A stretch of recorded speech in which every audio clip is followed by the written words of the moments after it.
ఆ అంతర్మథనం ముగిసింది. కళ్లలో తిరుగుతున్న నీటిని బలవంతంగా ఆపుకుని మాస్క్ వెనుక తన పెదవులను గట్టిగా నొక్కిపట్టింది. వణుకుతున్న చేతులను నియంత్రణలోకి తెచ్చుకుంది. ఆమె కళ్లలో ఇప్పుడు ఒక యోధురాలి స్థిరత్వం కనిపిస్తోంది. బీపీ ఎంతుంది? అనస్థీషియా లెవెల్స్ చెక్ చేయండి. మనం సర్జరీ మొదలు పెడుతున్నాం.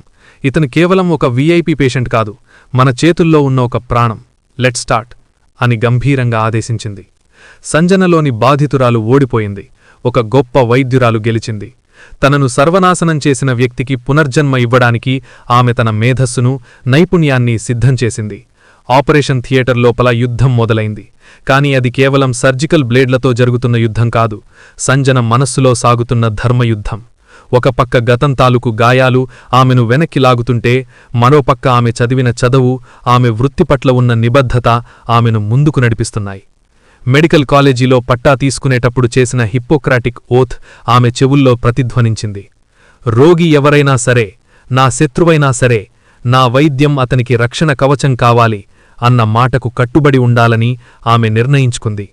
కార్తీక్ ఆమె జీవితాన్ని నాశనం చేసి ఉండవచ్చు, కాని ఒక డాక్టరుగా ఆమె అతని ప్రాణాన్ని నాశనం చేస్తే ఆమెకు, ఆ మృగానికి తేడా ఏముంటుంది? నేను ప్రాణాలు తీసే యముడిని కాకూడదు, ప్రాణాలు పోసే డాక్టరుగా ఉండాలి అని తనకు తాను గట్టిగా చెప్పుకుంది. లోకంలో డాక్టర్ను వైద్యో నారాయణో హరి అని ఎందుకంటారో ఆ క్షణం ఆమెకు అర్థమైంది. భగవంతుడు ఎలాగైతే పాపాత్ములను పుణ్యాత్ములను సమానంగా చూసి గాలిని వెలుతురును ఇస్తాడో, ఒక డాక్టర్ కూడా రోగి యొక్క గుణం చూడకూడదు, కేవలం ప్రాణం మాత్రమే చూడాలి. మాస్క్ చాటున రాలిన కన్నీటిని కళ్ళు చిట్లించి తుడుచుకుంది. కార్తీక్ ఇప్పుడు ఆమె భర్త కాదు, అతను చేసిన పాపాలకు ఈ ఆపరేషన్ థియేటర్ కోర్టు కాదు. అతను కేవలం తీవ్రమైన రక్తస్రావంతో శ్వాస తీసుకోవడానికి ఇబ్బంది పడుతున్న ఒక నిస్సహాయ పేషెంట్. అతని గుండె చప్పుడు ఆగిపోతుంటే దాన్ని మళ్లీ లయబద్ధం చేయడమే ఆమె తక్షణ కర్తవ్యం. సంజన ఒక్కసారిగా తనలోని బలహీనతలను జయించింది. కార్తీక్ తనమీద చూపించిన క్రూరత్వానికి ఆమె చూపిస్తున్న సమాధానం ప్రేమ కాదు, వృత్తిధర్మం. ఒక స్త్రీగా ఆమె అతన్ని ఎప్పటికీ క్షమించకపోవచ్చు, కాని ఒక డాక్టరుగా మాత్రం అతనికి ప్రాణం పోయడానికి సిద్ధమైంది. ఆ క్షణం ఆమె వ్యక్తిత్వం రాజకీయ అహంకారాల కంటే, వ్యక్తిగత పగ కంటే హిమాలయమంత ఎత్తుకు ఎదిగింది. ఆమె చూపుల్లో ఇప్పుడు కేవలం రోగి యొక్క వైటల్స్ మాత్రమే కనిపిస్తున్నాయి. తనను అనాథని చేసిన వ్యక్తికి అండగా నిలబడి మృత్యువుతో పోరాడడానికి సంజన సిద్ధమైంది. సిస్టర్, ప్లేట్లెట్ సిద్ధం చేయండి, ఇంటర్నల్ బ్లీడింగ్ కంట్రోల్ చేయాలి, టైం వేస్ట్ చేయకండి, త్వరగా అని గంభీరమైన గొంతుతో ఆపరేషన్ను ప్రారంభించింది. సంజనలోని డాక్టర్ ఇప్పుడు పూర్తిస్థాయిలో రంగంలోకి దిగింది. ఆపరేషన్ థియేటర్ లోపల సమయం స్తంభించిపోయినట్లుంది. బయటి ప్రపంచానికి కేంద్రమంత్రి ప్రాణం ముఖ్యం కావచ్చు, కాని లోపల డాక్టర్ సంజనకు మాత్రం అది ఒక అత్యంత క్లిష్టమైన సవాలు. కార్తీక్ పరిస్థితి చూస్తుంటే వైద్య శాస్త్రానికే అది ఒక పరీక్షగా నిలిచింది. విమాన ప్రమాద తీవ్రతకు కార్తీక్ ఎడమ ఊపిరితిత్తి పూర్తిగా దెబ్బతింది. అంతకంటే ప్రమాదకరమైందేమిటంటే అతని వెన్నెముకకు తగిలిన గాయం. అక్కడ శస్త్రచికిత్స చేస్తున్నప్పుడు 1 మిల్లీమీటర్ పొరపాటు జరిగినా కార్తీక్ బ్రతికినా జీవితాంతం మంచానికే పరిమితమై పక్షవాతంతో అల్లాడాల్సి వస్తుంది. ఒకప్పుడు తనను పక్షవాతం వచ్చేలా కొట్టిన వ్యక్తిని ఇప్పుడు పక్షవాతం రాకుండా కాపాడాల్సిన బాధ్యత సంజనపై పడింది. 1 సెకండ్ కూడా విశ్రాంతి తీసుకోకుండా సంజన 8 గంటల పాటు నిలబడే ఉంది. నుసరిపై చెమట బిందువులు చేరుతుంటే నర్సులు తుడుస్తున్నారు, కాని ఆమె కళ్ళు మాత్రం మైక్రోస్కోప్ నుంచి పక్కకు జరగలేదు. ఒక్కో నరాన్ని అతి జాగ్రత్తగా సరిచేస్తూ రక్తస్రావాన్ని అరికడుతూ ఆమె చేసిన పని చూసి తోటి సర్జన్లు విస్తుపోయారు. ఆమె చేతుల్లో ఉన్న పదునైన ఏకాగ్రత ఒక శిల్పి విగ్రహాన్ని మలుస్తున్నట్లుగా కార్తీక్ ఛిద్రమైన శరీరాన్ని మళ్లీ పునర్నిర్మిస్తోంది. ఓటీ బయట వాతావరణం నిప్పుల కొలిమిలా ఉంది. కార్తీక్ తల్లి తల్లడిల్లిపోతున్నారు. రాజకీయ అనుచరులు, మీడియా ప్రతినిధులు వేల సంఖ్యలో గుమిగూడుతున్నారు. మంత్రిగారు బ్రతుకుతారా అన్నది దేశవ్యాప్త ప్రశ్న. కాని లోపల డాక్టర్ తన గతాన్ని, తన బిడ్డను చంపిన శత్రువును మరచిపోయి కేవలం ప్రక్రియ మీదే దృష్టి పెట్టింది. 8 గంటల దీర్ఘ పోరాటం తర్వాత మానిటర్ మీద హృదయస్పందనలు క్రమబద్ధంగా రావడం మొదలయ్యాయి. రక్తపోటు స్థిరపడింది. సంజన తన చేతిలో ఉన్న పరికరాలను పక్కన పెట్టింది. ఒక్కసారి దీర్ఘంగా ఊపిరి పీల్చుకుంది. 8 గంటల శ్రమ ఆమె ముఖంలో కనిపిస్తున్నా ఆ కళ్లలో ఒక వింతైన కాంతి ఉంది. అది శత్రువుపై గెలిచిన కాంతి కాదు, మృత్యువు కోరల్లోంచి ఒక ప్రాణాన్ని లాక్కున్న వైద్యురాలి విజయం. సంజన ఆపరేషన్ థియేటర్ తలుపులు తెరిచి బయటకు వచ్చింది. ఒక్కసారిగా కెమెరాలు, మైకులు, కార్తీక్ తల్లి ఆమెను చుట్టుముట్టారు. మాస్క్ తీయకుండానే అలసిపోయిన గొంతుతో ఆమె చెప్పింది, ఆపరేషన్ సక్సెస్ అయింది, హీఈజ్ అవుట్ ఆఫ్ డేంజర్, ప్రస్తుతం అబ్జర్వేషన్లో ఉంటారు. ఆ మాట వినగానే అక్కడ హర్షోతిరేకాలు వ్యక్తమయ్యాయి. కార్తీక్ తల్లి ఆమె చేతులు పట్టుకుని ఏడ్చేశారు. కాని సంజన మాత్రం ఏమీ మాట్లాడకుండా మౌనంగా తన గదివైపు నడిచింది. ఆమె గొంతులో ఒక తెలియని భారముంది. తను కాపాడింది తన జీవితాన్ని కాల్చేసిన వ్యక్తి అనే నిజం ఆమె గుండెను బరువుగా మార్చింది. కాని ఒక డాక్టరుగా తను గెలిచాననే ఆత్మతృప్తి ఆమెకు లభించింది. శస్త్రచికిత్స ముగిసి కార్తీక్ను ఐసీయూకు తరలించారు. ప్రాణం నిలిచింది కాని కోలుకోవడానికి వారాల సమయం పడుతుంది. ఇక్కడే సంజన అసలైన సవాలు మొదలైంది. ఆమెకు తెలుసు, కార్తీక్ కళ్ళు తెరిస్తే ఏమాత్రం అవకాశమున్నా తనను గుర్తుపట్టే ప్రమాదముందని. అలాగే అతని తల్లి తనను గుర్తుపడితే మళ్లీ ఆ రాజకీయ పంజరం తన చుట్టూ అల్లుకుంటుందని భయపడింది.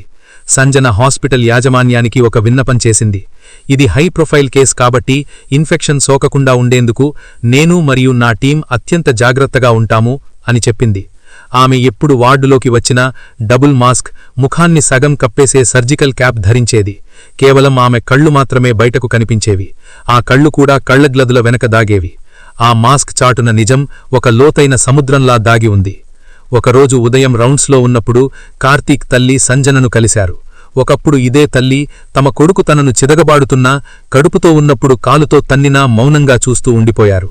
కాని ఈరోజు అదే సంజన ముందు చేతులు కట్టుకుని నిలబడ్డారు. డాక్టర్ గారు, మా బాబుని కాపాడిన దేవతవు నువ్వు. ఢిల్లీ నుంచి పెద్ద పెద్ద డాక్టర్లు వచ్చారు, కాని నీ చేతిలోనే మా వాడు బ్రతుకుతాడు అని చెప్పారు. మా కొడుకునికు నువ్వు పునర్జన్మ ఇచ్చావు తల్లి అంటూ కార్తీక్ తల్లి సంజన కాళ్లమీద పడబోయింది. సంజన వెనక్కి తప్పుకుంది. ఆమె గుండెలో ఒక పక్క నవ్వు, మరో పక్క ఏడుపు. దేవతను కాదు నేను, మీరు చనిపోయిందని అనుకున్న మీ కోడల్ని అని గట్టిగా అరిచి చెప్పాలనిపించింది. కాని మౌనాన్ని ఆశ్రయించింది. మాస్క్ వెనక ఆమె పెదవులు బిగుసుకుపోయాయి. ఇది నా వృత్తి, దయచేసి ఇలాంటివి చేయకండి అని తక్కువ గొంతుతో, తన గొంతు గుర్తుపట్టకుండా జాగ్రత్త పడుతూ చెప్పి అక్కడినుంచి వేగంగా వెళ్ళిపోయింది. సంజన వార్డులోకి వెళ్లిన ప్రతిసారీ బెడ్ మీద అపస్మారక స్థితిలో ఉన్న కార్తీక్ను చూసేది. అతని శరీరం మీద ఉన్న గాయాలకు ఆమె మందురాస్తుంటే ఆమె మనసులో తన శరీరానికి అతను చేసిన గాయాలు గుర్తుకు వచ్చేవి. నువ్వు నన్ను చంపాలని చూశావు, నేను నిన్ను బ్రతికిస్తున్నాను, ఇదే నీకు మరియు నాకు ఉన్న వ్యత్యాసం అని మనసులో అనుకునేది. ఆమె వేసుకున్న మాస్క్ కేవలం ఒక రక్షణ కవచం మాత్రమే కాదు, అది ఆమె ఆత్మగౌరవానికి మరియు పాత జీవితానికి మధ్య ఉన్న ఒక గోడ. ఆ గోడ వెనుక ఉన్న సంజన ఎంత వేదన అనుభవిస్తోందో ఆ దేవుడికే ఇరుక. కార్తీక్ పరిస్థితి విషమంగా ఉండటంతో హాస్పిటల్ మేనేజ్మెంట్ అతనికి రౌండ్ ద క్లాక్ అంటే 24 గంటలు నిఘా అవసరమని భావించింది. ఆ బాధ్యతను సమర్థవంతంగా నిర్వహించగల ఏకైక వ్యక్తి డాక్టర్ సంజన అని వారు నమ్మారు. అలా తను ఎవరి ముఖం చూడకూడదని ప్రాణాలకు తెగించి పారిపోయిందో అదే వ్యక్తిని కంటికి రెప్పలా కాపాడాల్సిన స్థితి సంజనకు ఏర్పడింది. సంజన ఆ బాధ్యతను భారంగా భావించలేదు. తన వ్యక్తిగత బాధను ఆపరేషన్ థియేటర్ బయటే వదిలేసింది. పగలు రాత్రి అనే తేడా లేకుండా ఆమె హాస్పిటల్లోనే గడిపేది. కార్తీక్ ఊపిరితిత్తులలో ఇన్ఫెక్షన్ చేరకుండా ఎప్పటికప్పుడు చెక్ చేయడం, అతనికిచ్చే సెలైన్ బాటిల్సు, మందుల మోతాదులను స్వయంగా పర్యవేక్షించడం చేసేది. కార్తీక్ శరీరానికి తగిలిన ప్రతి గాయం వెనుక ఒక కథ ఉంది. కాని ఒక డాక్టర్గా సంజన ఆ గాయాన్ని మాన్పడంపైనే దృష్టిపెట్టింది. అర్ధరాత్రి వేళల్లో అనస్థీషియా ప్రభావం తగ్గినప్పుడు శస్త్రచికిత్స చేసిన చోట కార్తీక్ నొప్పితో విలవిల్లాడేవాడు. అపస్మారక స్థితిలోనే అమ్మా, నొప్పి, చచ్చిపోతున్నాను అని మూలిగేవాడు.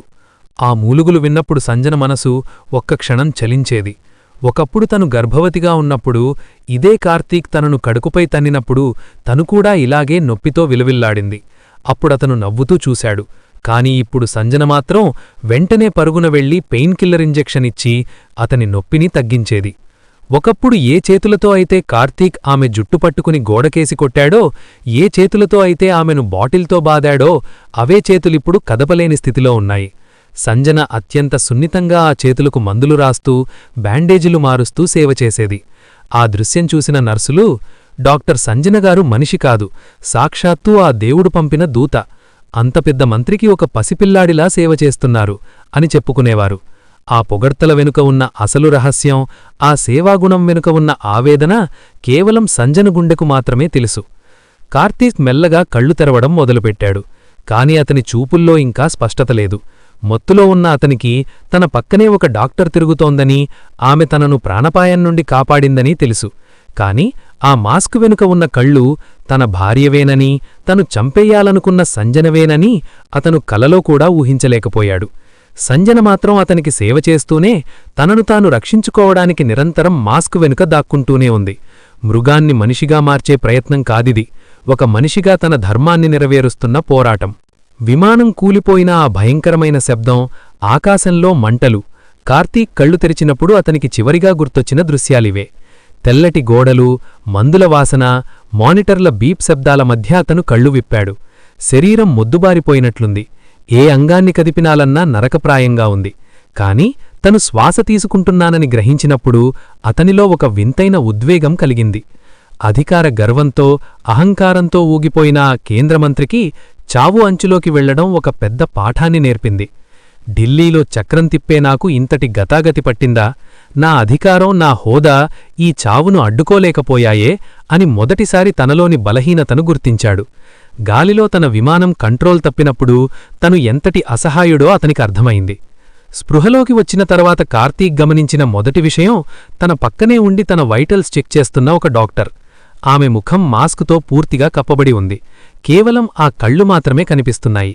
ఆ కళ్లల్లో ఒక వింతైన శాంతి, ఏదో తెలియని పరిచయం అతనికనిపించింది.